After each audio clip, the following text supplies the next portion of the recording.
So, just about ready to get going now.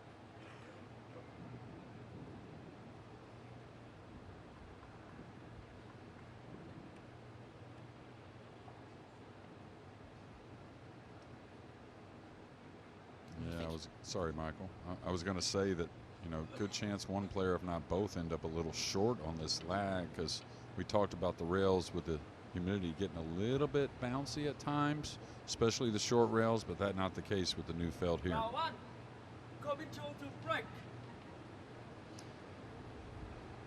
Okay, so Chung has got the better of the lag, and he will start us off. It's another race to 10.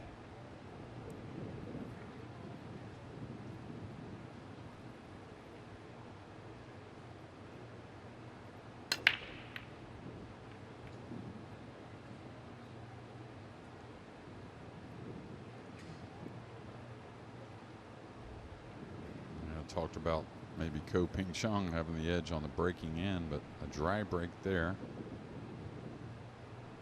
Trying to see, didn't really, you know, the one narrowly missed, caught the point, ran down the rail. So maybe nothing too alarming, especially since he didn't really give up a shot, maybe a push out to open this match. Push out call.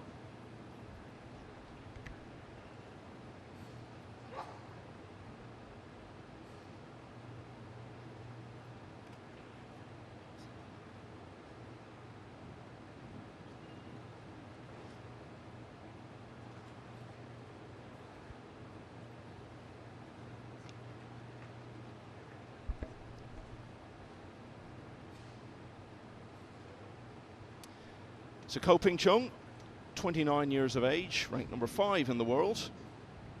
He's dropped 1 place since the beginning of 2024. Yeah, pretty open cue ball here for the push out. Not far away from the one. You hate to pass it, right? Because you feel like no matter what you choose, the accuracy should be at a premium, but really nice. And not saying Carlo had a lot of choices, but something you won't see very often on a push out, someone pushing out so close to that intended object ball. Carlo Biado, we've already given the details on. He'll be 41 later this month and 29th in the world rankings.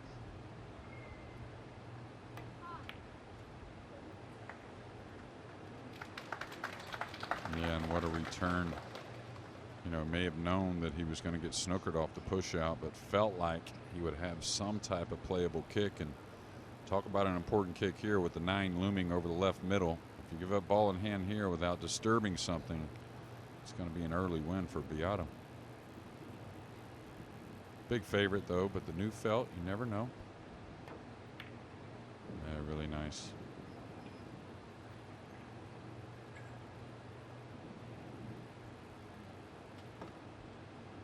Both of these players still undefeated. It's a double elimination format early on, which means if you are beaten in one of the early rounds, you get another chance to make the final 64. The earlier you're defeated, the more matches you have to win on the loser side. But neither of these guys had to concern themselves with that this week.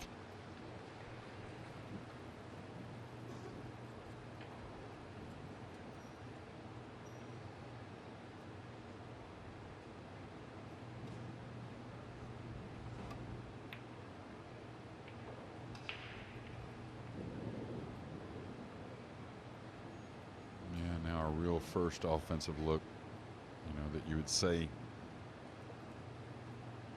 it's pretty much a shoe-in to get it down. A lot of work in this first rack though. Separation on the 1 and 2, the 3 across, the red 3, and then back down for a little bit of a covered up 4 ball.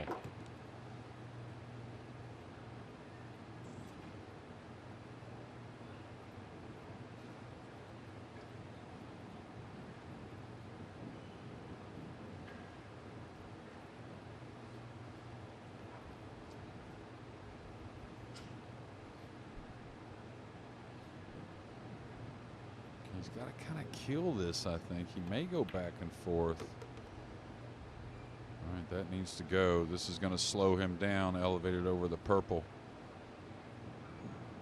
And a pocketable 3, but you got to believe if he intends to get on the pink 4, this becomes really missable. Don't think he's really supposed to shoot at this. That's how low percentage getting position is.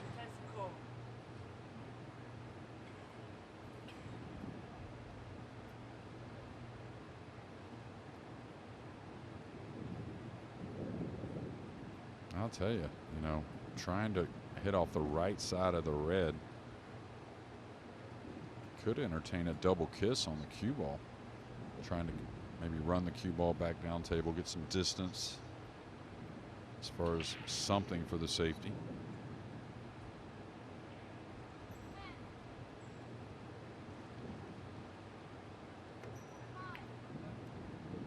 All right, he missed the kiss. Overall, he's going to be pretty happy with that. So slow enough start to this contest. It is very much at the beginning, but they are heading towards a finish a couple of tables away, and it's a dramatic one. Edward Koyongian of Indonesia has got another one back, so now trails Jason Shaw by just a single rack at 8-7.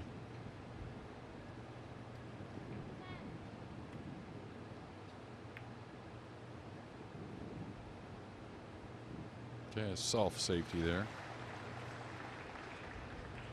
Just trying to play something containing. You kind of wonder, I wonder if Jason has had some opportunities that he let go and maybe has, let that linger and created more mistakes behind it.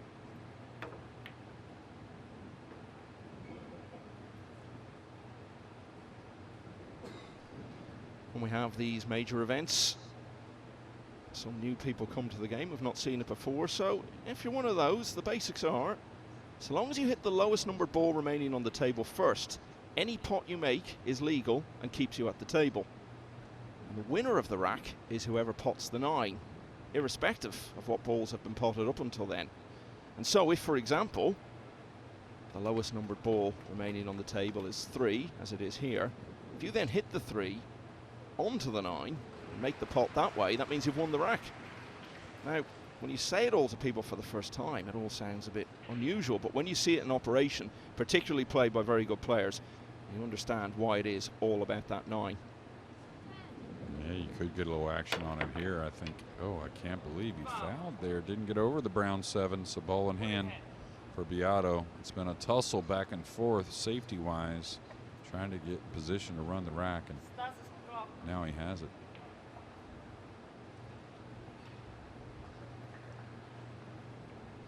First match was over quite quickly. Something tells me this is going to be a very different sort of affair.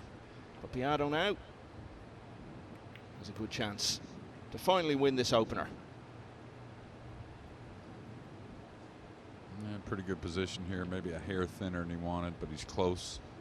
Just being able to hold the cue ball up shouldn't be a problem. The purple doesn't pass the 8, so it'll have to be the opposite lower right corner. And good to see Johan get a little stretched out there in that first match. Both started a little rough, but he made 1 or 2 mistakes coming down the stretch from the middle of the match, but just Ignacio really didn't put up much resistance.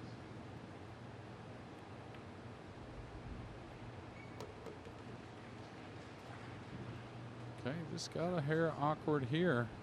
Much more of an angle than he wanted. Now this is good to where he can recognize the black 8 is very playable, so you can keep it pretty simple getting on the brown 7. Yeah, that was nerves there. Got a little twitchy with the stroke. What a chance for Ko now to steal the opener. It's been eventful.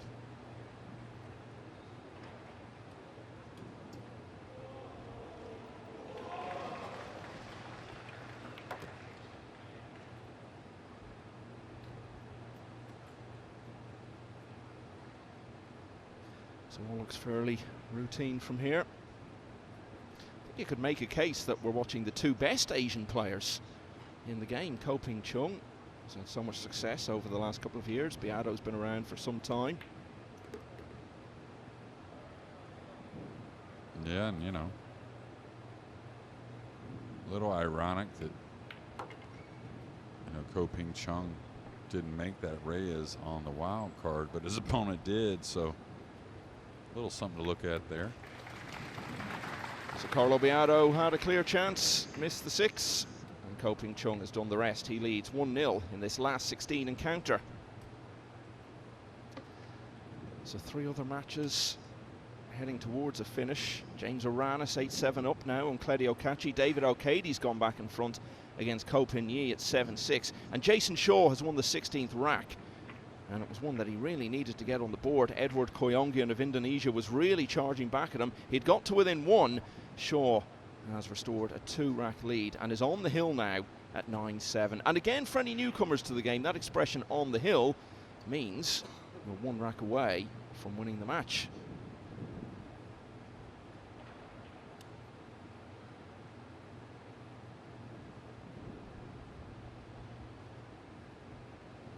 Look at Shaw's break once again.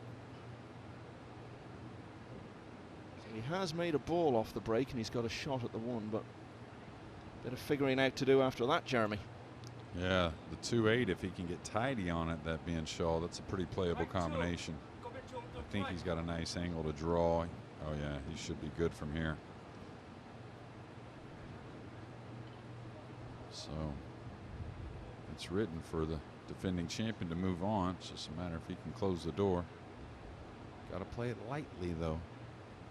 Okay, we'll keep an eye on that. Looks like he's set himself up for the combination, which you would think may very well set him on his way to a place in the last 8. So ideally, the players are looking to make the 1 in the sides. That's a sign that your breaking is going well. But you don't have to, of course. You make any other ball, you stay at the table. And he's made 2. Yeah, in 2 opening breaks, he's hit the front point with the 1, and he's hit the top point with the 1. So maybe making a little adjustment here with the new felt on what will be the finals table here come tomorrow evening.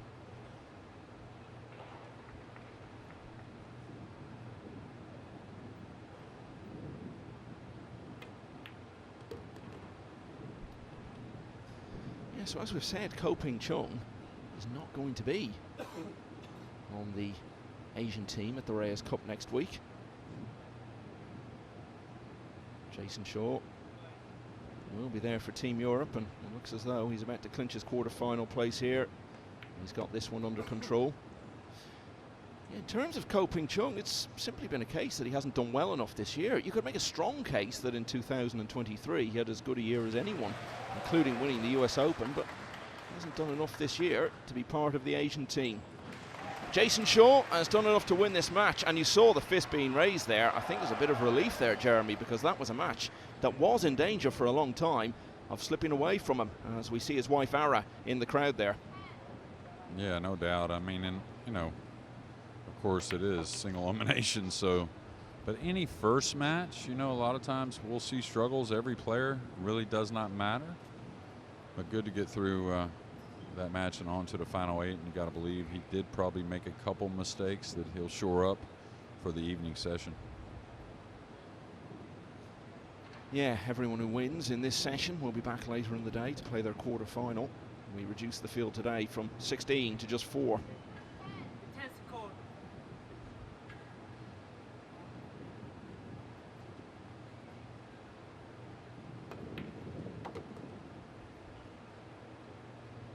So again, for any newcomers to 9-ball, the term break and run, and that's where you win the rack without your opponent coming to the table. Ko-Ping Chung is closing in on one of those here.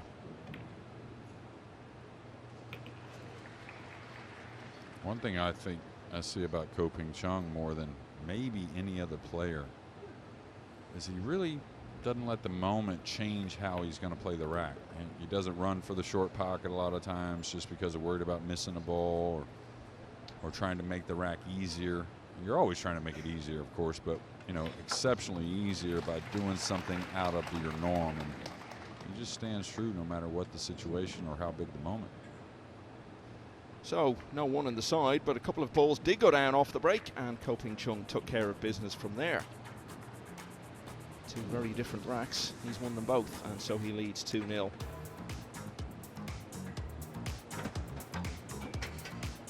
So the other match is going on at the moment. James Aranis now 8-7 in front of Claudio Cacci, younger brother of Eklund Cacci, who was runner-up in the World Championship earlier in the year. Cacci went out quite early here. He will be part of the European team at the Reyes Cup next week. And David O'Cady 7-6 up on Ko Pin-Yi. Yeah, Ko Pin-Yi in position to tie that score, so many lead changes here late. I don't know how many players, I mean, it wasn't 30 or anything like that, but a good 5, 6, 7 players came up to me this tournament and asked me if I had gotten a chance to watch Claudio play here. And they just felt like he's improved even more, and of course super talented. The bloodline, you know, that's there. His brother's shown us that. But fighting hard in that match against James Aranis. Now Ko Ping Chung with a break and run and a 2-0 lead to break here in game 3.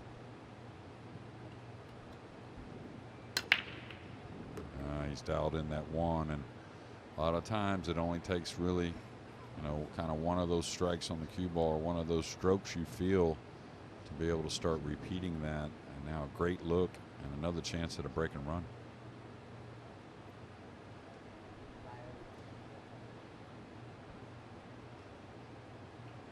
Well, there was a huge contingent from the host nation in the starting field. 90 Vietnamese in the draw of 256, and Ko Ping Chung started his campaign here in Hanoi against 2 of them back-to-back. Van Vien, who he beat 9-5, and then Wen Hong Tuan, 9-2 winner. That took him through to winners qualification, where he beat the former World Masters runner-up, Lo Ho Sum of Hong Kong, 9-3. And then a couple of wins yesterday, both fairly comfortable, really. 10-6 against Michael Baunan in the end. And then 10-4 against Shane Wolford of the US, thereby ending Wolford's hopes of claiming the last automatic spot on the US Mosconi Cup team, which is being decided here this week. Yeah, and that opening shot on the 2 is almost exactly what I was talking about, as far as, you know, he could have shot that and just rolled across, got between the 5 and the 7 there, and just, you know, kind of made the pot on the blue 2 a little easier. But he realized premium position on the 3 is really what you're supposed to get. And he's hit it beautifully. Almost got snookered on that first shot, but now in a good position. Ooh, that was a little wide.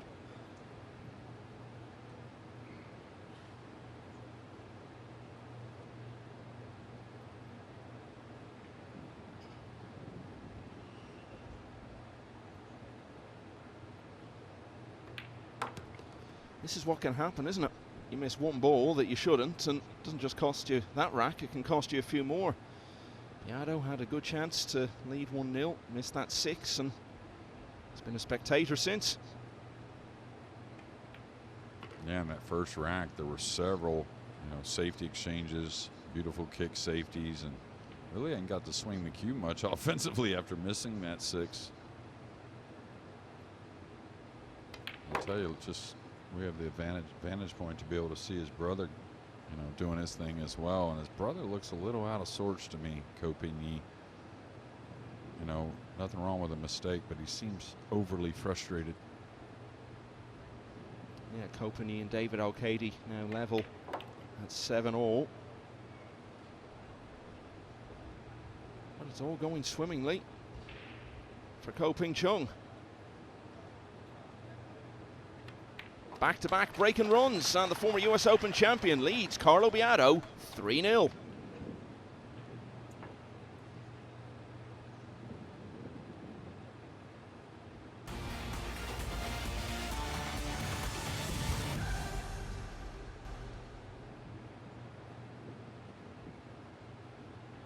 Last 16 day at the Hanoi Open, and it's a day which has started very nicely indeed for Ko Ping Chung. The world number 5 won a tense opening rack, and he's coasted through the next 2 back-to-back break and runs, sweeping him into a 3-0 lead over Carlo Biado. 10 will go through to the quarterfinals.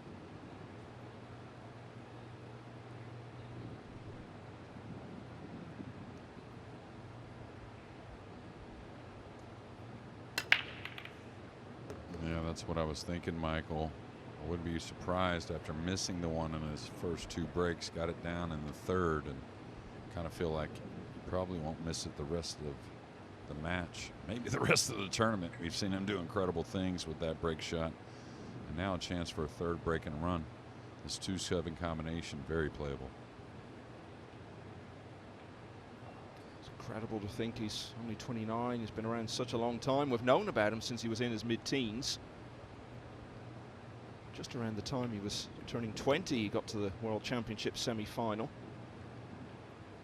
Lost heavily to Shane Van Boening, who in turn lost the final to Ko Ping Chung's brother, Ko Pin Yi. Has been to a world semi-final again since then, losing to the eventual champion Fedor Gorst in 2019. Last year of the Doha era of the World Championship.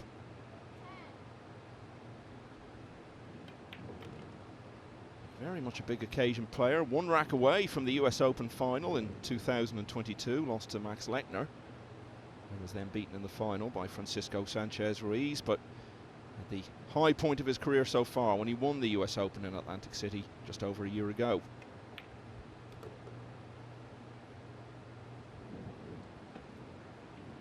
Yeah, this is going to overrun the mark a little bit. Now, this is the type of shot the slick table can get a little tricky. He's going to play this with a nice high ball, maybe a hair right, trying to come 2 cushions. Just back out to the center.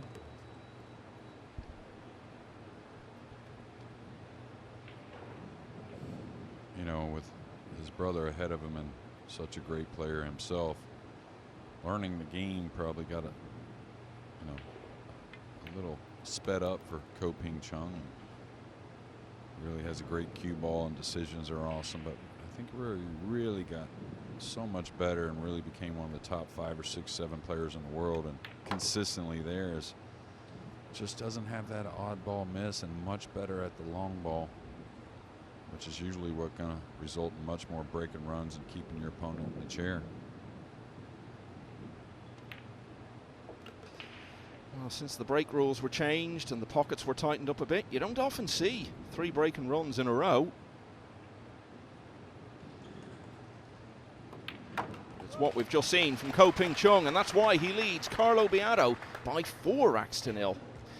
So we were talking about the young Albanian Kledio Kaci, 18 years of age. He's someone who really announced himself on the world stage with that run to the last 16 of the Spanish Open in the summer of 2023. Well, here he is in the last 16 again, and 1 rack away from going further, because he now leads James Aranis 9-8. He just needs 1 more to deny a repeat of, or rather a coming together, as it were, of the 2 players who won the World Cup for the Philippines last year. James Aranis and Johan Chua. Chua already through after his 10-3 win over Jeffrey Ignacio. Elsewhere, Ko Pin Yi has edged back in front against David O'Cady. 8 racks to 7 there. O'Cady had a horrible miscue on the 5 ball when he had a chance to go 8-7 in front. As a result, he's fallen behind, and this is a look in on that match. And a chance for 9-7. Yeah, and since that miscue, Michael, this is a break and run after a clearance in that 15th rack.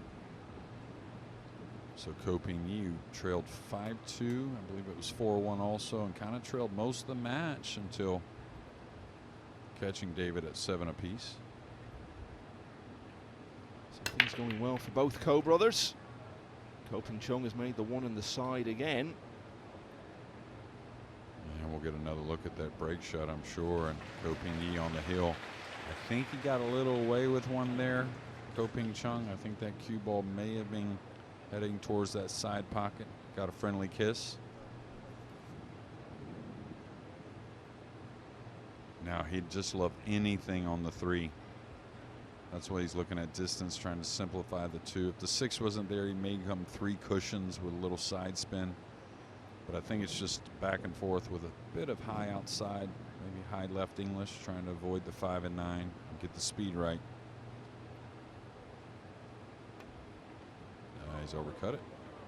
He's overcut it. And finally, for the first time since the first rack, Carlo Biado gets back to the table. Yeah, even the pros, you kind of learn sometimes. And I don't think he was too upset about the miss, really. Of course, you're not going to be happy, but the way he struck the ball. But sometimes you look at certain shots and you say, oh, let me just hit it as thin as I can because the overcut is really not possible. And how often we get fooled.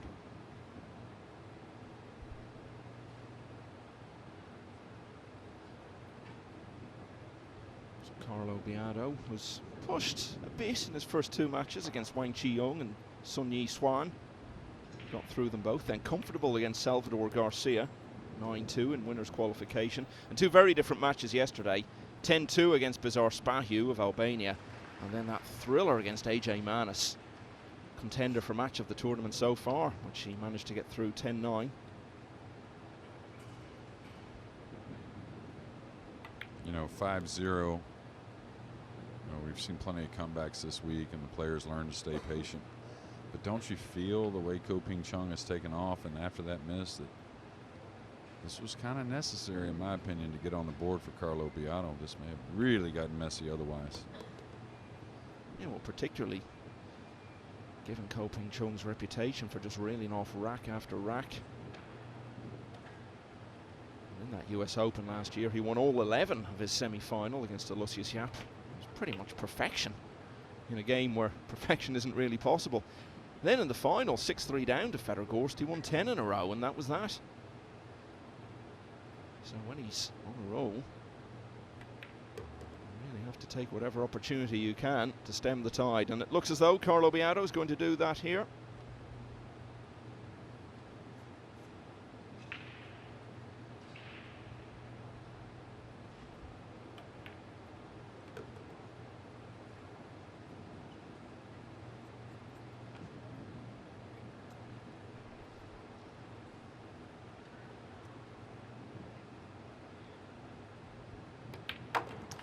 And with that, this vastly experienced player from the Philippines finally gets one on the board. Ko-Ping Chung still looking comfortable. It's 4-1. So no change on the matches I was telling you about earlier.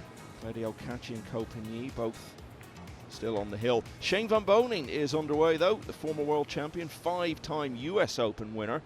Didn't make it to the weekend of the inaugural Hanoi Open last year, but he has got to the last 16 this time.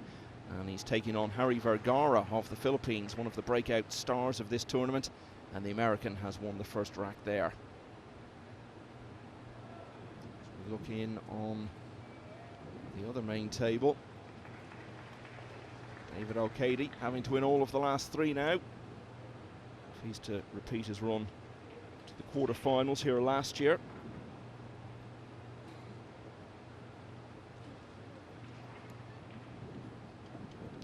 First look after losing the lag and the first four, and Mr. Biado break the balls. It'll be on the same side. Super unlucky scratch there from David, but going to break from the same side as his opponent. Looking to pocket the one in the left middle. Looks dry to start. One did threaten somewhat. Four awfully deep there in that left middle. This could be a jump push out. With that four hanging, very difficult. You don't have many places to go with the cue ball without serving something offensive. So I believe it's some type of jump shot from behind the 2-3 here. And if you're new to 9-ball pool, the push out, and what we're talking about is after the break and only after the break, whether it be the incoming player off a dry break like we have here, or say Carlo had made a ball, you have that one opportunity to declare a push out, and you don't have to hit a ball if you don't want it. You can move the cue ball wherever you want, and then the incoming player has the option to take the shot or pass it back. I think correct to pass it back, but also I think there's a good chance he makes this ball as well, and especially because the balls are going to slide a bit more. We haven't used this table all week, so fairly new felt, only one match played.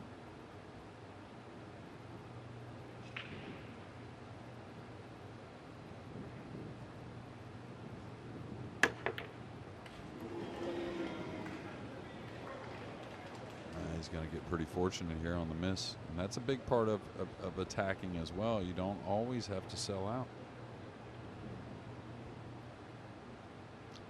Yeah, and again, for anyone new to the game on this big weekend, the term dry break means you don't pot anything off the break. And they've had one of those each so far in this match. Now, is he jumping at this? I thought for sure he would kick at this. Yeah, he's kicking at it. You can try to play to make it by the 8. You could hit it full, trying to get separation. He's going to try and nick it. Pretty smart. Just left a piece.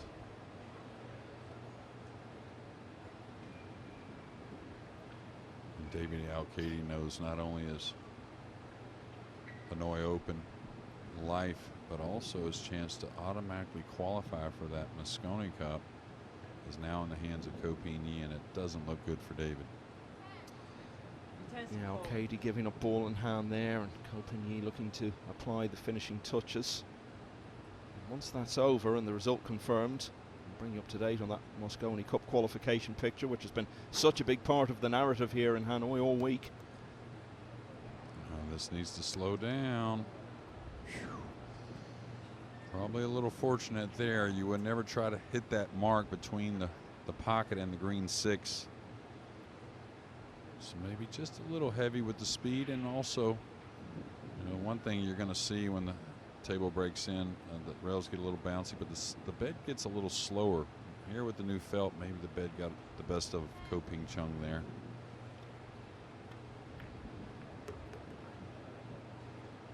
I was wondering, I figured he would play the combination, but I thought he might play it with a bit more speed. Only reason saying just to let that 2-ball open up a bit. Doesn't mind the cut shot. Needs to avoid the 9 when he comes back and forth. Now you'll get a look at his brother. Trying to, like we talked about, end David Al-Kaidi's tournament life. Koping Chung has missed this 2-ball, and the cue ball really wasn't in the position he wanted, I think. So Carlo with a big chance.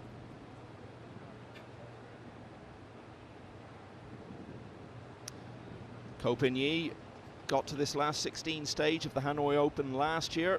He went no further, but he has progressed beyond the last 16 this time. Copini is a 10-7 winner over David Al-Kaidi, and he will now face the defending champion Jason Shaw. Yeah, we'll pan back over, and a kick shot missed by Carlo Biado that I would have lost a few dollars betting on him to make that. Really wasn't hard at all. So maybe again the felt on the unused table here maybe got the best of him. Yeah, we've had play going on many tables throughout the week, but this main table is always kept back, or certainly in some tournaments, until the last 16 stage, and it's set up as the main arena, the promised land, I guess, that they're all trying to get to.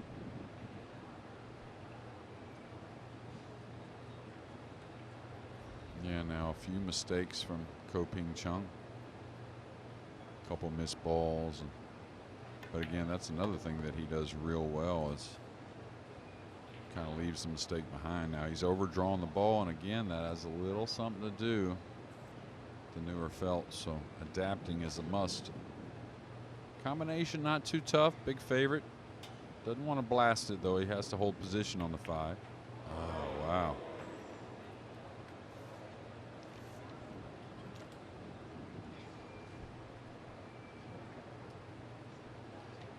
So Biado immediately passed up his earlier chance in this rack. He's got another one now, and this looks like a really good one. Was 4 racks behind. Could reduce the deficit here to just a couple.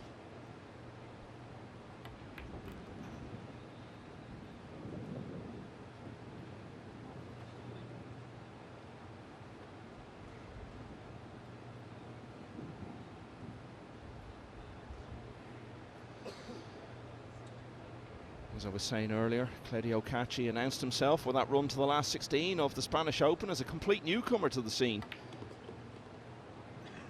Just a few months more than a year ago, Well, he's gone further here in Hanoi. He's beaten James Aranis by 10 racks to 8. And having defeated one half of the Philippines duo who won the World Cup of Pool in Spain last year, he will now face the other half, Johan Chua, in the last 8 later today.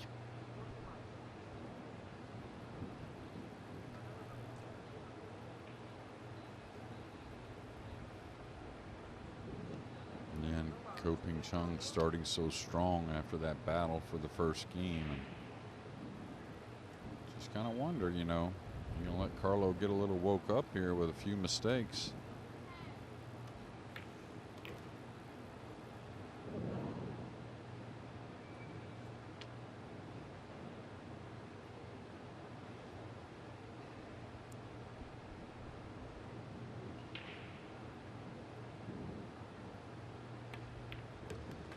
Chung had the chance, he had multiple chances to lead 5-1. Carlo Biado has made it 2 in a row, so the lead is now trimmed to 4-2.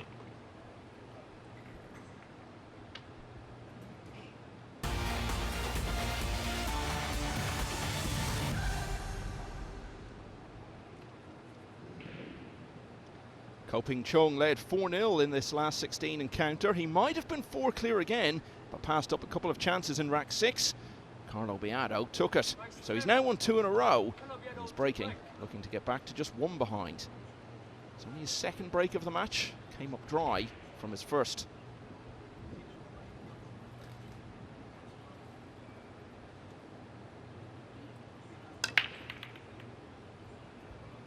An awful kiss on the cue ball. It was a dry break, so Chung was coming to the table, but definitely a different complexion with ball in hand, especially after making a pretty big mistake with a very missable or makeable combination in the last. And you know, don't want to go there and say it's one of Phil Yates's road maps. There's always work, but you can see these kind of connect pretty well. 1, 2 over the middle, the red 3 not far, the pink there to get on the purple, and the 6, 7, 8, 9 to finish.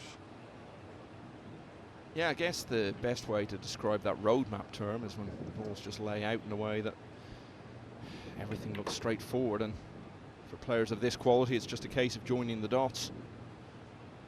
Yeah, you might look at it like minimal cue ball movement required to really run the rack. No balls near the rail, you know, so you always look for separation on different racks, or difficult racks rather. And this one here sets up nice. It's got a nice angle, even though not a ton. Still plenty to move the cue ball over for the purple 5 in the same lower right corner. He's got good history here in Hanoi. Arrived here a year ago, just a week or so after he'd won that US Open. He went a long way towards trying to make it back-to-back Matchroom titles. He was only 1 rack away from the final, losing Hill to Alban Ocean.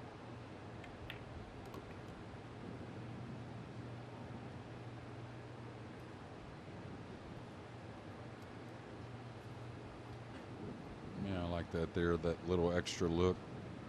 You know, you're not really contemplating much change in a decision or anything. Just kind of, you know, stick to your normal kind of routine.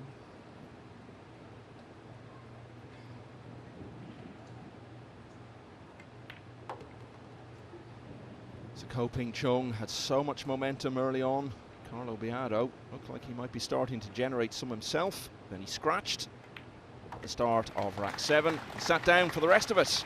Chung in a commanding position once again now at 5 racks to 2.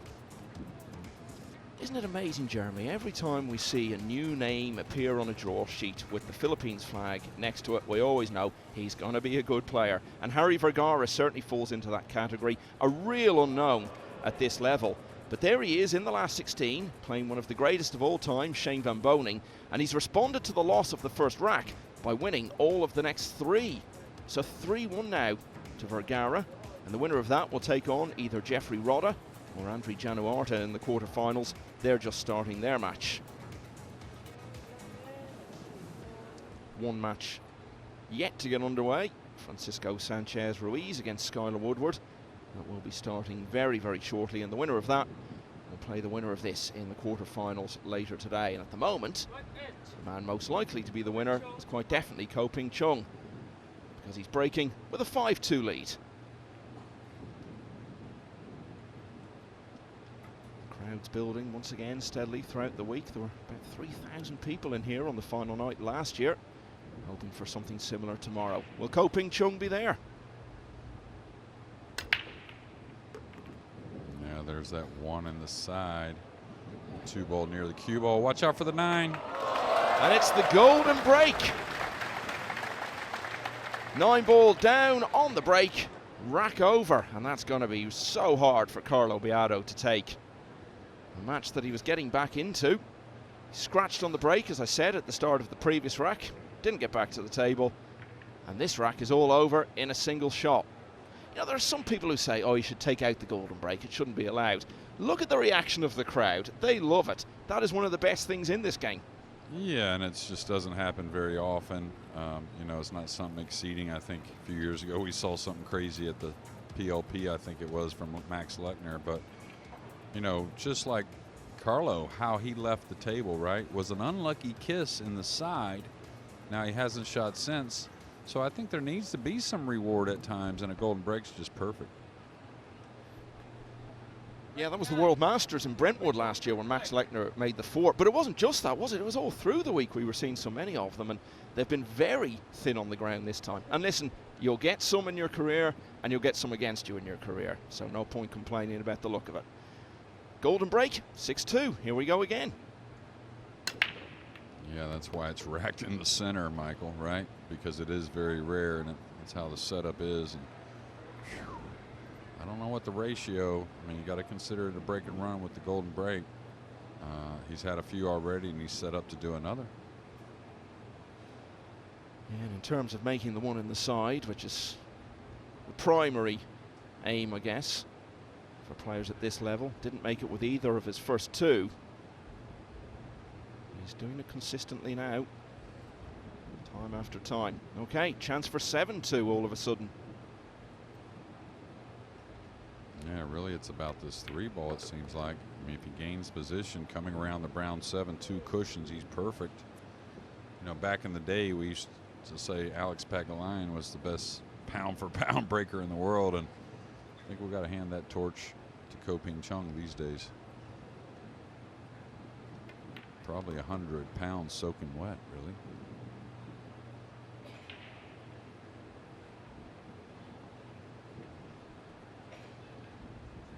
So the golden break technically and officially counts as a break and run, so he's closing in on his 5th of the match here. Yeah, and you know, I kind of think, like, of course I was a player and kind of probably think like Carlo does, that yeah, a little unlucky, but maybe still thinking about that 6 ball, if we remember, that really kind of got Chung going, was the missed 6 by Carlo Biado. It's a rare day I correct you, Jeremy, but I'm not having you saying I was a player. You still are a player. You were in the last 32 of the US Open a few weeks ago. Yeah, you know, and I actually want to play more, but we'll see. I really love the rules and the table conditions, and of course loved the players years ago, but I think I might even like the crew these days even better. Really, really just a bunch of athletes, you know, trying to play their best pool. It's very rarely something personal. There are some rivalries, of course, but as there should be. Yeah, and you talk about nice guys in sport. You won't meet many nicer than the man at the table, Chung. Just a great guy and a great player, and he's going great in this match.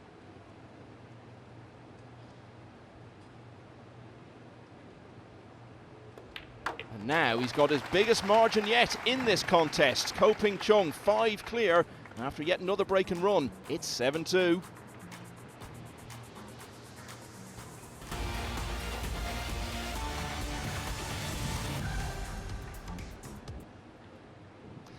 It's turning into a dream Saturday for Chung here in Hanoi. He's had a golden break in rack 8. He's run out from the break in 4 other racks. And a match that I think we all expected to be one of the closest contests of this last 16 is turning into a bit of a landslide 7-2 for Ko Ping Chung, and as he breaks off here, he's only looking for 3 more.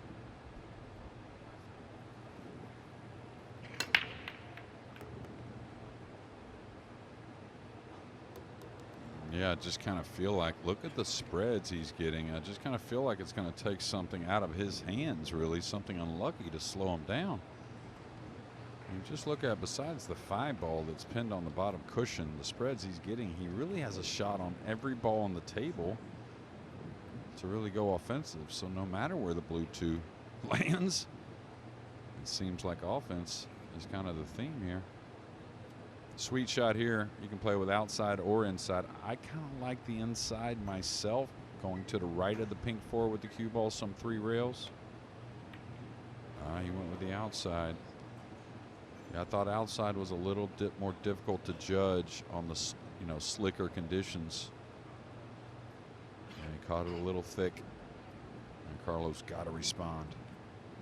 Well, if there is to be a comeback, it's really got to start here and now, you have to feel.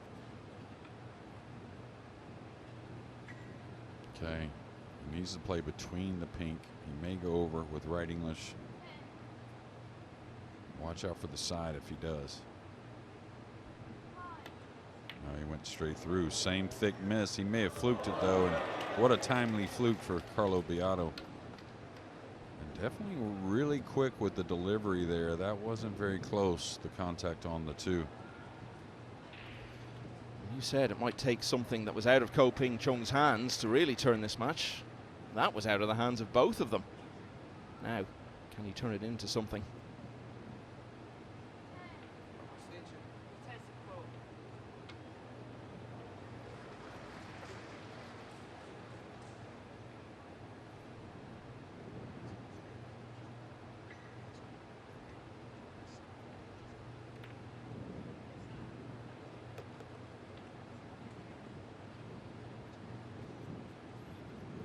Took a long time over that 3, and why not? I was just going to say, when he first got down on that first long 2 ball, don't get in any hurry. Don't let the shot clock really affect you. Of course, he's a veteran, won every tournament in the world, it seems, but when you trail 7-2, easy to kind of up the pace trying to win games quickly.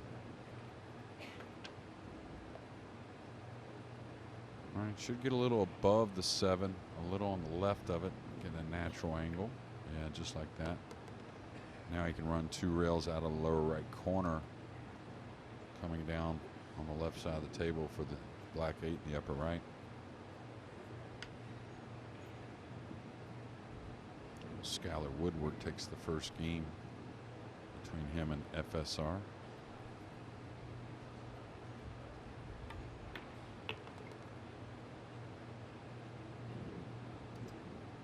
Yeah, a few interesting stories to update you on actually from the other tables in just a moment, once Carlo Biado has, in all probability, polished off these last 2 balls.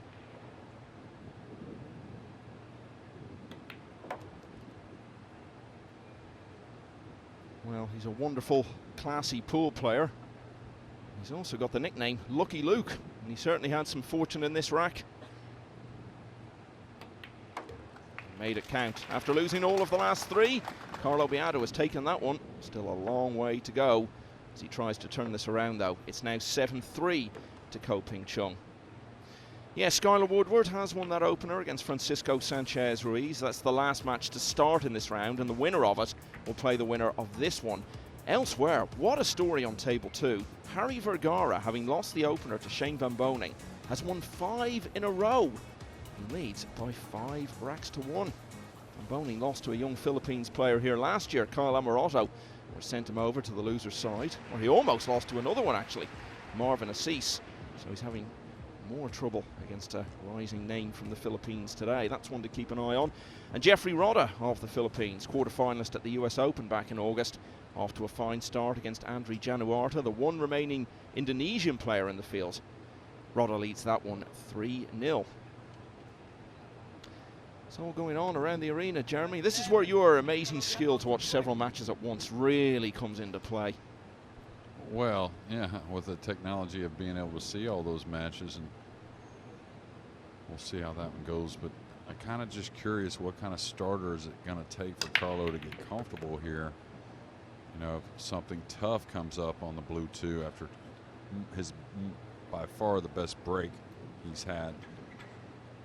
Just wondering, you know, like I said, Chung had some nice starters to get going, but you kind of feel like he's going to knock in almost anything if he gets a look. And I'm not so convinced at the moment for Carlo. Yeah, that's his 3rd break and first time he's made anything off it.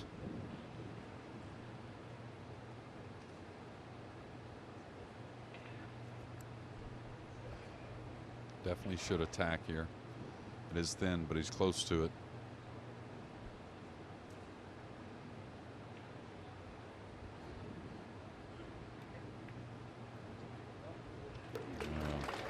It's a good sign to be able to float that in lightly. You know, when you're not feeling it, or maybe you've made a few mistakes, it's easy to want to put a lot of speed and kind of disregard the cue ball. It's just a more comfortable way to make the ball. And of course, he's a true champion, so he's possibly settling himself in. A little shy there. Yeah. I know he hit the pocket a little thick, so that usually means the cue ball movement won't be right on point.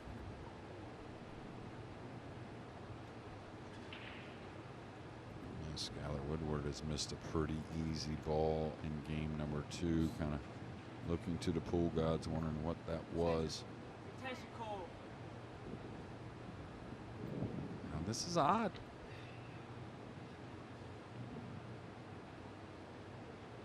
He's just going back and forth. Easy to overcut it to this, you know, bottom rail knuckle.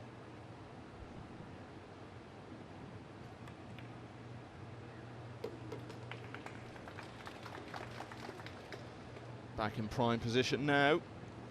So should make it 2 in a row for the 2nd time in the match.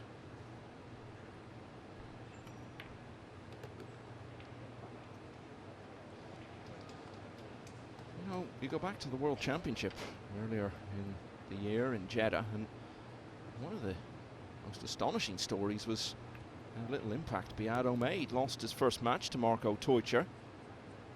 Went to the loser side and lost his first match there as well, albeit that it was against Dang Junhui, the Spanish Open champion, who went on to reach the quarterfinals. But amazing for a player of Biado's quality, who could have won the World Championship without anyone being in the least bit surprised, to go there and not win a single match. What he is going to win, though, is this rack. And doesn't 7-4 look very different to 7-2?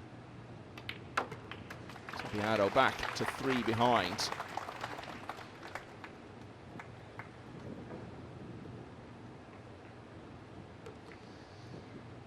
Okay, so that's 7-4. Chung Vamboni really needed to win the 7th rack, and he has against Harry Vergara. So the Philippines player is now leading 5-2. And Andri Januarte is off the mark. Jeffrey Rodda's lead is cut to 3-1. And this is that Vamboni-Vergara match. And he's not someone we knew anything about coming into this, Jeremy. Harry Vergara. No, I saw his name. And I don't know if that's maybe a sign of how he got that lead. SVB with an open miss and one that usually takes care of. But had seen his name in a few tournaments. Maybe he played the Perry last week. Maybe that's what I'm thinking. But yeah, don't know much about him. Put it this way, what he's doing here is way beyond anything he's done on the international stage before.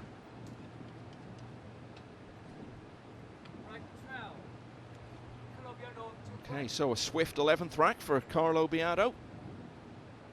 He's right back in it now. 7-4 down.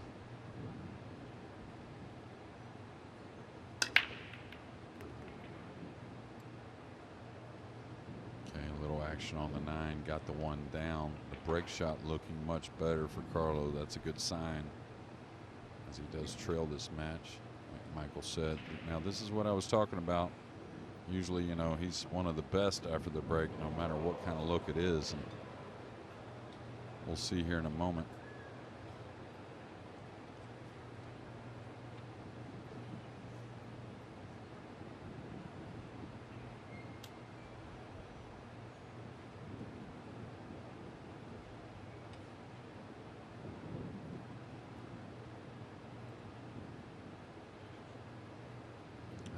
can get by the 6 here onto the side cushion.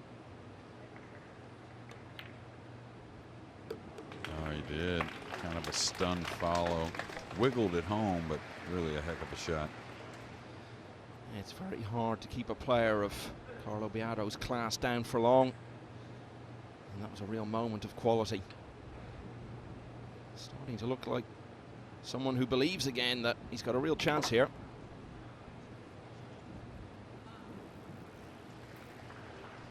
Okay, he's gotten a little awkward here, and we talked about road Mets earlier, and this is quite the opposite. Of course, the opening shot, something special, but even past that, the 4 wasn't that tough, but getting proper on the 5 to get to a little covered up 6, the 7 back down table. May have to run into the brown here.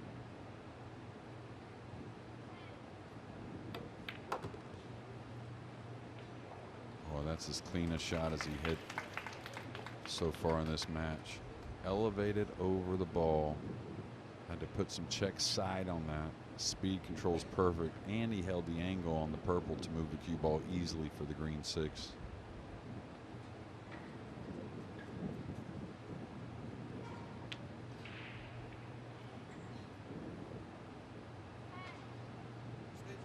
Intensive call.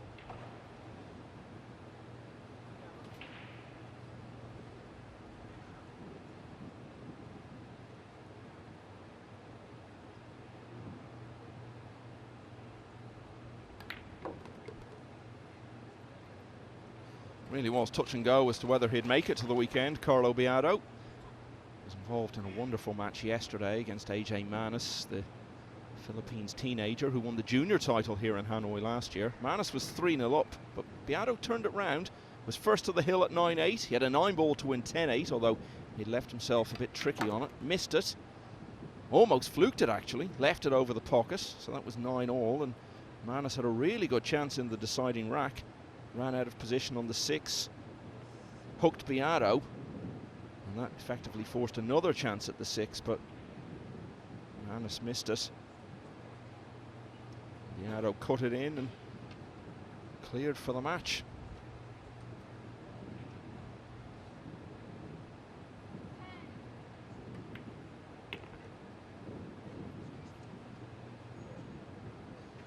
And I'll tell you, some outer tables going on. Of course, we saw some noise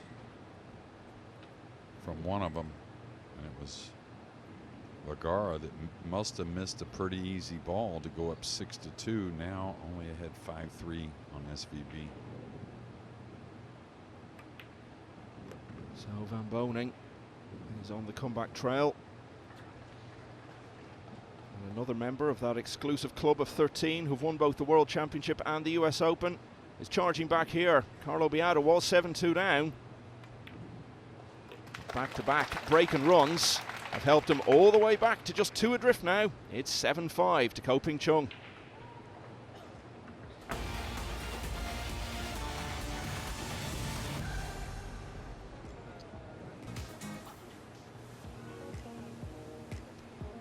Welcome back to Hanoi, which is welcoming a major event on the World 9-Ball Tour for the 2nd year in a row. It's the Hanoi Open, won by Jason Shaw of Scotland last year. He's through to the quarterfinals later today against Ko Pin Yi, whose brother Ko Ping Chung looked to be cruising into the last 8 when he led 7-2 against Carlo Biado. However, the man from the Philippines has got it back to only 2 adrift now at 7-5. He's won 3 in a row, and he will be breaking in rack 13. Shane Van Boning has won 2 in a row. He was 5-1 down to the Philippines newcomer Harry Vergara. That's now 5-3. And Jeffrey Rodda of the Philippines is 4-1 up on Andri Januarta. On table 1, Skylar Woodward, playing captain for the US in this year's Mosconi Cup, has got a 3-0 lead over Francisco Sanchez Ruiz, who's banging form, having just won the Perry Open here in Vietnam last week. Back to this one, Biado, 7-5 down. He's missed the 1. Is the 6 going to fluke in the upper left? It is with a little kiss. He is snookered, but not the opening we've seen from both these players. Kind of a lot of kisses there around on the bottom end. I'll tell you, Skylar had a chance for a break and run to extend to 4-0. Missed a real easy 4-ball. So FSR now is really kind of first offensive opportunity in that match. We'll keep you updated. Yeah, Skylar Woodward, as I said, US Mosconi Cup captain this year. So, maybe a little bit of irony, if it comes to pass, about him completing the automatic places on the European team, because if he wins that match, then all 3 automatic spots on Jason Shaw's team will be decided. I'll explain all that in a moment.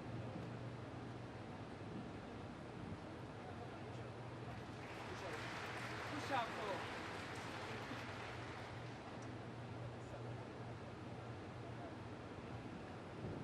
call. Boy, I'd really like to tie the ball up, something up here, you know, even if you give a little bit of a look. Great speed on the cue ball, though. Because if he really offers the bottom of the cue ball to Ko-Ping Chung, it's going to be a real easy safety, banging the one away and holding the cue ball behind the pink. I think he does it anyways, but at least it's more difficult. Gotta believe he's going to elevate and stun towards the pink with the cue ball and let the one go up table.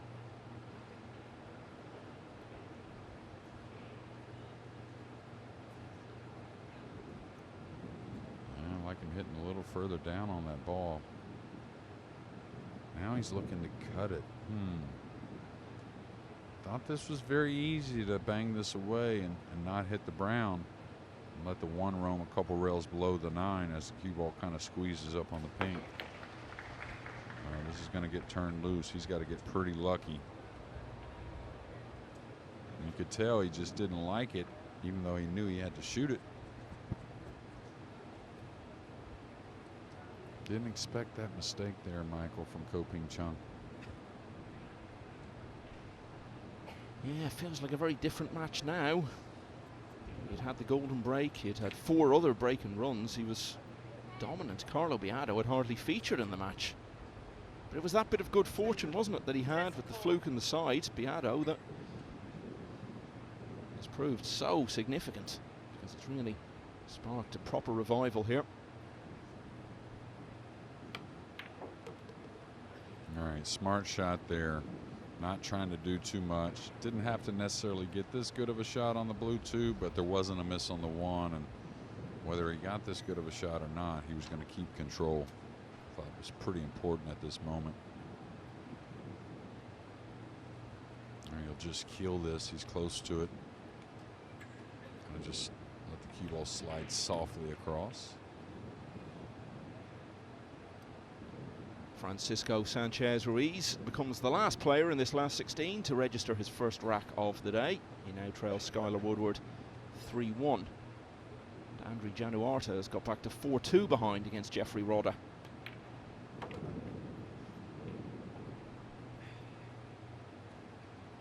All right, now in a great position. She's got to pinch the cue ball back a little bit to play between the 7-9. Now he may go out on the left side of the 7, our left side. Offers a little more angle to move the 5 from the 5 to the 7 after the 4 is deposited. Yeah, that's what I like right there. Nice shot.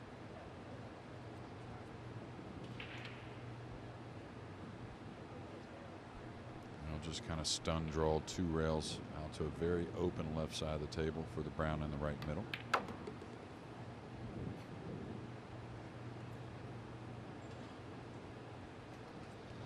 Well, with the momentum all behind him and his opponent starting to make some mistakes, could make an argument that Biado, even at 7-6 down, is now a marginal favourite for this match. 7-6 it will be if he manages to complete the formalities here. Yeah, it's a routine 9. It's going to be 4 racks in a row.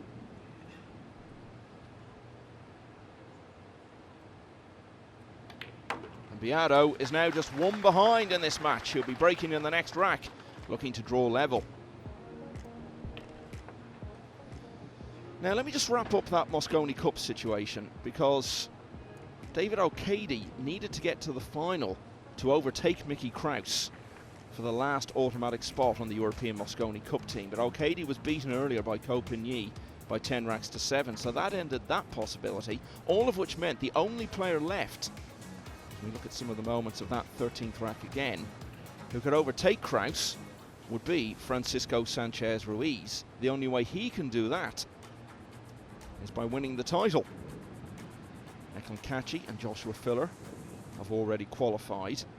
Mickey Kraus of Denmark, winner of the European Open earlier in the year, came here this week leading the race for the last automatic spot on the European team, and there is now only one way he can be overtaken, and that is if FSR wins the title. Of course, if the US captain Skylar Woodward beats Sanchez Ruiz, then that will be it. Mickey Kraus will be in the Mosconi Cup team for the very first time.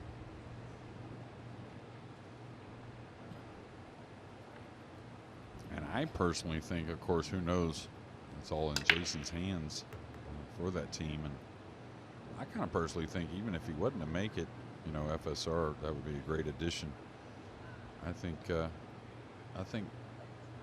Mickey should be seriously considered for one of those spots. I mean, it's no fluke what he's done, just tournament in and tournament out. Yeah, that's it. It's not like he just got a load of points in one tournament that put him up in that position. He's had lots of good results this year. Went out here in the last 64, beaten by Shane Van Bonen. He was 9-6 up actually and went down 10-9. So the two wild cards will obviously be there, but one of those will go to Shaw, because that was decided when he was appointed playing captain that if he didn't qualify automatically, he'd have to use one of his picks on himself. And even if he wins the tournament, he can't break into the automatic spots, so there's only going to be one place left, and I would think whichever two out of those three who miss out, well, we know Al-Qaedi's going to, either Sanchez Ruiz or Kraus will miss out as well, and you would think it will be a straight pick, one of those two. One or two other players might feel they have a case as well. Anyway, back to the present day, and Carlo Biado, who is quite definitely heading from Manila next week as part of the Asia team at the Reyes Cup, there's a great chance to get back to a position which would have looked pretty unlikely only about 20 minutes ago, Jeremy.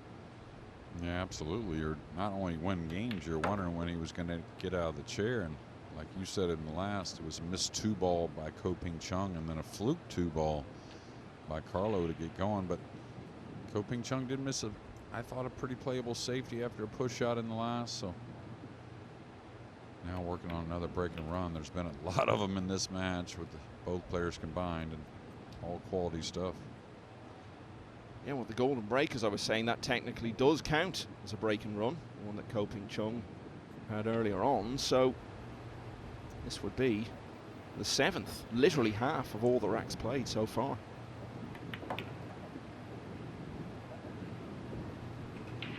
Yeah, pretty ideal here. He'll just kind of zigzag the cue ball back and forth. Should have a tied match shortly. And yeah, what you were talking about, you know, Jay, like I said, Jason's going to do what he wants, but I think you got to look at FSR for sure. I mean, as you know, he's trying to make it on his own, but you got to look at him. Of course, David played pretty solid Mosconi last year and seems to always be solid. So we'll see what happens there.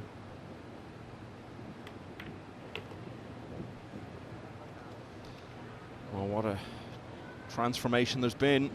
This for 7-all. It's 5 in a row then for Carlo Biado. And 3 in a row for Shane Van Bonen, so he's back to only 1 behind now against Harry Vergara at 5-4. Jeffrey Rodda has won the 7th rack to go 3 clear again against Andriy Januarta. That one is 5-2. Skylar Woodward 3-1 up on Francisco Sanchez Ruiz. And speaking of that match, of course, that could have big implications in terms of the American team. Fredrik Orst and Shane Van Bonen both automatically qualified. Tyler Steyer came here leading the race for the 3rd automatic spot. He went out in the last 32. Oscar Dominguez and Shane Wolford, well, they had their chances even as recently as yesterday, but they both went out. So now that last automatic spot is between Steyer and Skylar Woodward, the US captain himself. The only way Woodward can claim it is if he gets to the semi-finals. So if he beats Sanchez Ruiz, he'll need one more win. You would say that Woodward would like to get in automatically because then that frees up 2 picks. He won't have to use one on himself. But that may be academic, Jeremy, because really it's hard to see him not giving one of those picks to Steyer anyway. Well, you never know, though. I mean, Oscar's had a heck of a year. Of course, you know, Billy has that Moscone experience along with Tyler, and Oscar's got a couple of those as well. Oh, he's dialing in this break. This blue 2's coming available as well. He's going to fall. I wouldn't slouch those shoulders if I'm Carlo. You're looking good now, and I think he can handle this too. And, you know, there were some Americans. I hadn't done the math. Obviously, you have. But I thought there were some Americans online last night that I saw that said that this guy had to win the tournament to get to that final. I thought, or to get that last spot. I think they said if he got to the semis and lost, he would be $36 shy of where Tyler's at. Did you get Tyler's money in there from this tournament? Yeah. So, yeah, I'll tell you why I think they think that. Semi-finalist gets 9,500. They may be mistaken and thinking it's only 9,000. Okay. Because, and that would tally, because I know that if Woodward gets to the semi-finals, that would put him ahead of Steyer, including Steyer's money from this week, by $464. Well, that makes total sense. Yeah, he certainly doesn't need to win the tournament. And yeah, a semi-final place seals the deal. Oh, I'm a little shocked that Carlo didn't take on that cut shot. He's one of the best at the thin ones, and he's really on a roll. I'm not saying the safety was very difficult at all, but I liked his chances on the cut shot. I know the cue ball would have been turned loose. You know, it would have had a lot of speed, but the 3's pretty open. I think FSR on a break and run to tie that match at 3 apiece. Yeah, Sanchez Ruiz. Well, looking across, yeah, I think he has levelled that at 3-all from 3-0 down against Skylar Woodward. Big moment here. Wow, how good is this guy? And along with all these players, to sit in a chair and really losing a 7-2 lead. Next real shot offensively is off the end rail. Knowing Carlo's back in form. He's the friendliest, politest man you could meet. But he's such a strong competitor, made of steel inside when it comes to the big moments. Oh, just as we looked at him a moment ago and kind of curious what was going to happen. I thought it was going to be tough going forward to get position because of the brown 7. But he did work the cue ball. Now, I think this may play, but may be hard for Carlo to hold position on the pink, so you may see a safety instead.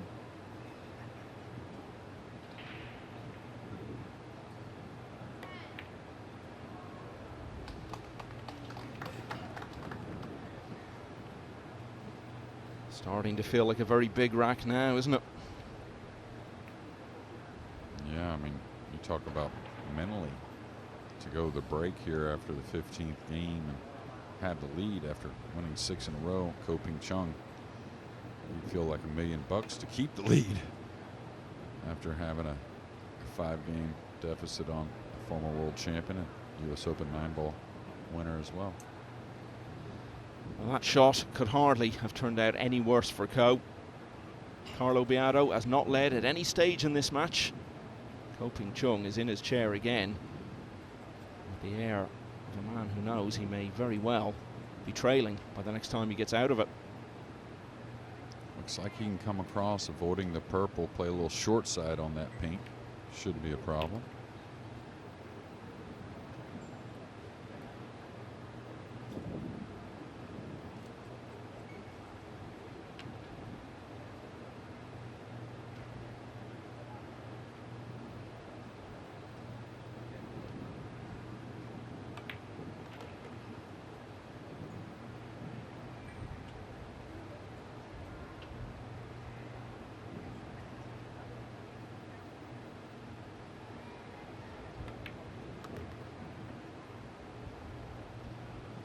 It's amazing, you know, the impact that one single moment can have in a match. Carlo Biado missed the 6 in the opening rack.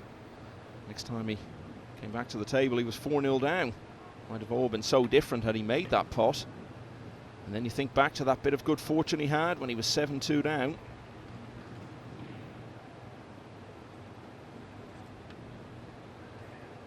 is now a couple of balls away from leading.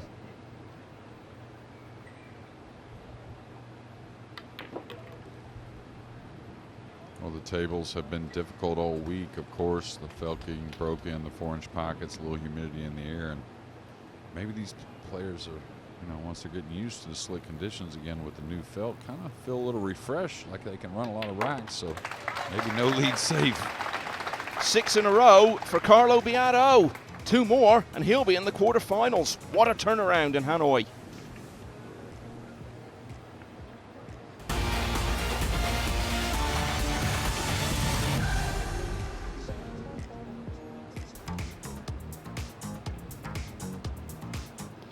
Carlo Biado was 7-2 down in this last 16 match against Chung. Since then, he's won 6 in a row, half of those with break and runs, and now he leads for the very first time in the match at 8-7. 10 is the target for a place in the quarterfinals. And over on table 2, Harry Vergara, a complete unknown at this level from the Philippines, is 3 away from victory himself as he rifles in a wonderful 5. He was 5-1 up on Shane Van Boning. The American got it back to 5-4. Vergara's won 2 in a row since then, so 7-4 there. Back to this one, 8-7 Biado. You can certainly see all kinds of ways this match has changed. Cue ball, nasty kiss, then catching both jaws on the left middle. Don't think it's a combination on the 2-6 that he'll be advised to shoot, or he will shoot. But probably gets in a position to play a pretty nice safety. I don't see anything that's super easy, but of course this is Carlo Biado, so he'll figure something out.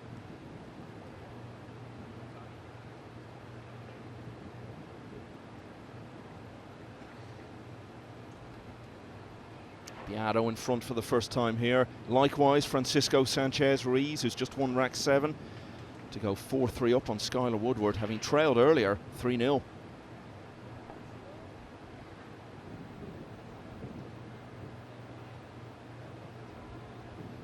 Yeah, the more I look at this safety looks pretty touchy to me. Couldn't really tell you what he's doing with it. Is he going towards the 6 with the cue ball? Yeah, he's going to need a little fortune. I think he did get it.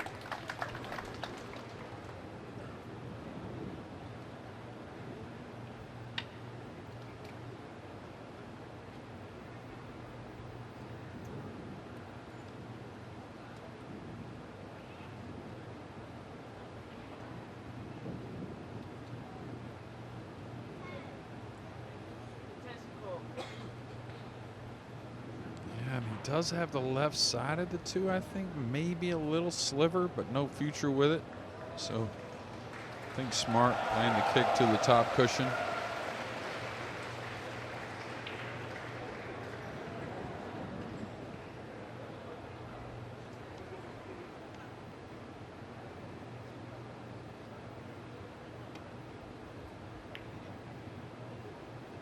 He's going to be happy with this overall, I think. Got him elevated over the black 8. Real solid hit on the blue 2. He's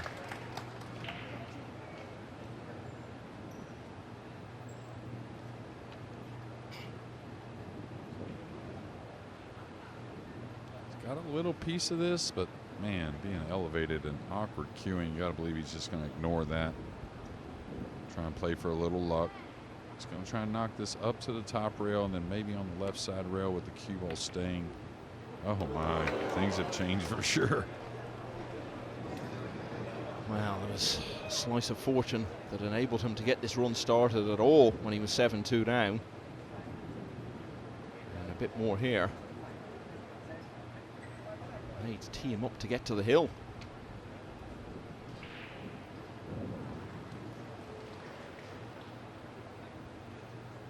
And he's powering up with a high ball.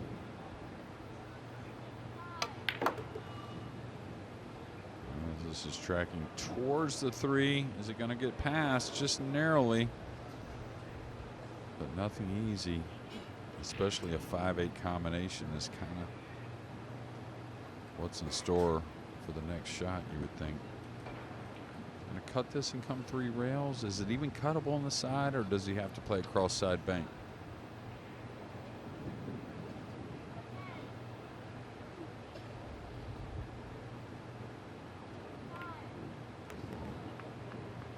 Wants this to move a little bit. Yeah, he's loving it. Just like ball in hand position.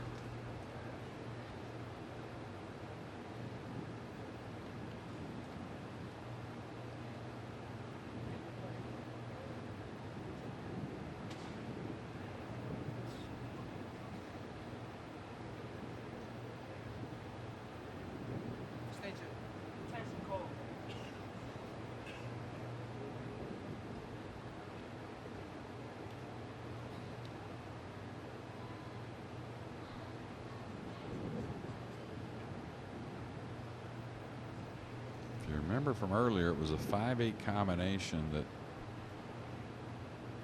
Chung missed to let Carlo get on the board. Ooh, that one wasn't squeaky clean.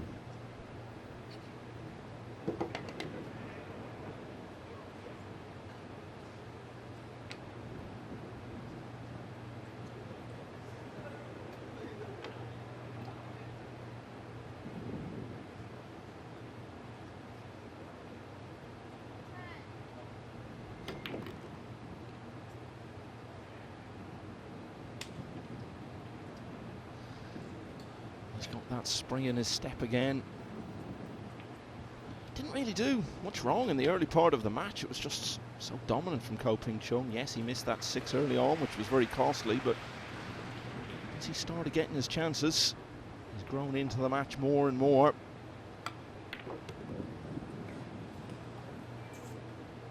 And this looks pretty straightforward. To be first to the hill, which would have seemed so unlikely only, what was it, about 40 minutes ago?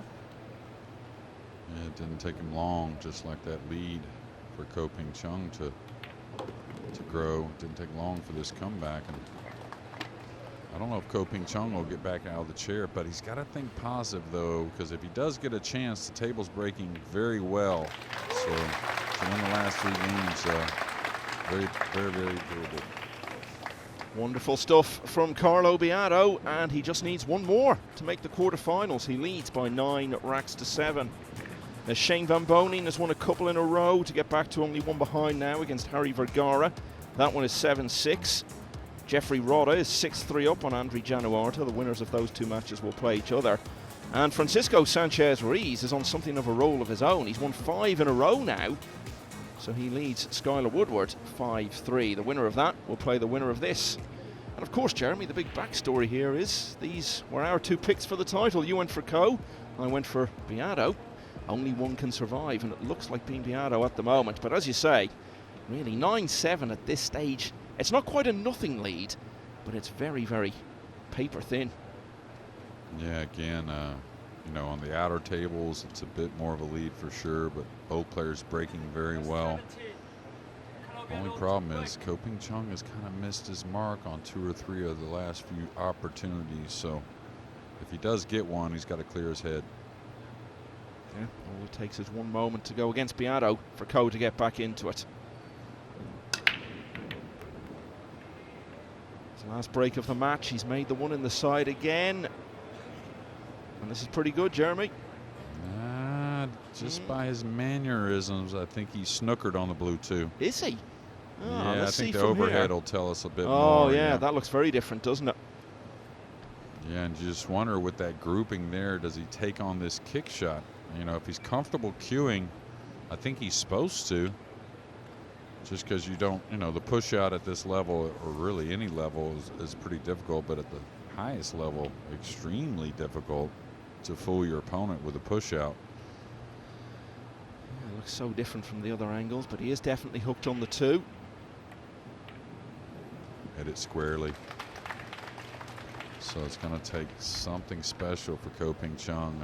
I think hitting the 2 will happen, probably be the jump cue, but he's going to have to pull something out of his hat here.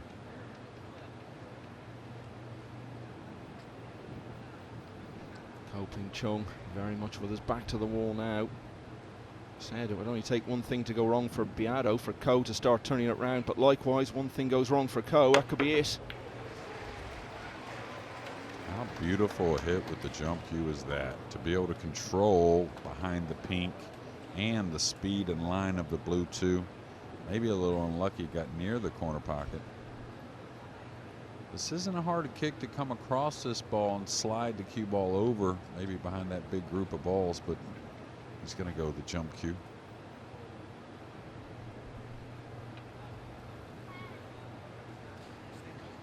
Now, gotta believe he's going to try and make it. Go up and down the table for position on the 3.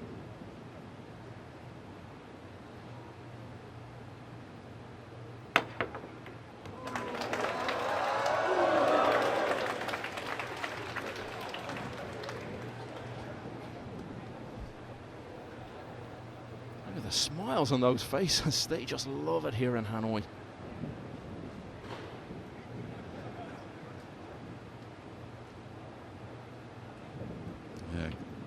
See where that totally ended up. Oh, it got a lot closer to the 3 than I thought. So do you go into the purple here, kind of holding the cue ball, let the 3 kind of go away? Okay, he played it even more aggressive. Tucking the cue ball behind the 9. Putting the 3 in a real nasty spot, Michael. Not a whole lot of 3 ball to kick at. It's got to go across. You won't want to slow roll this. This will be kind of like a center ball hit, a little more medium maybe. May actually have to bend this a little bit because of the purple 5.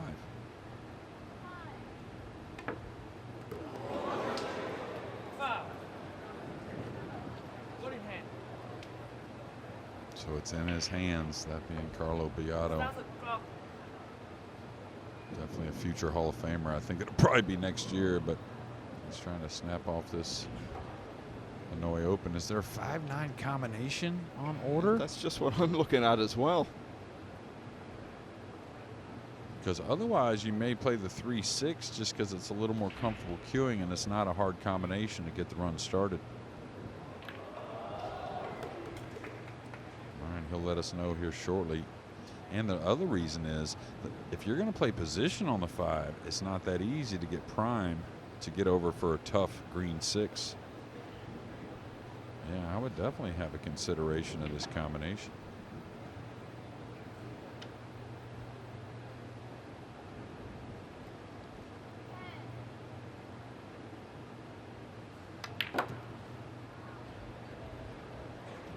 It's going to be a little bit of a blind cut shot into the combo. It's not directly behind it. But man, showing some heart. It definitely plays.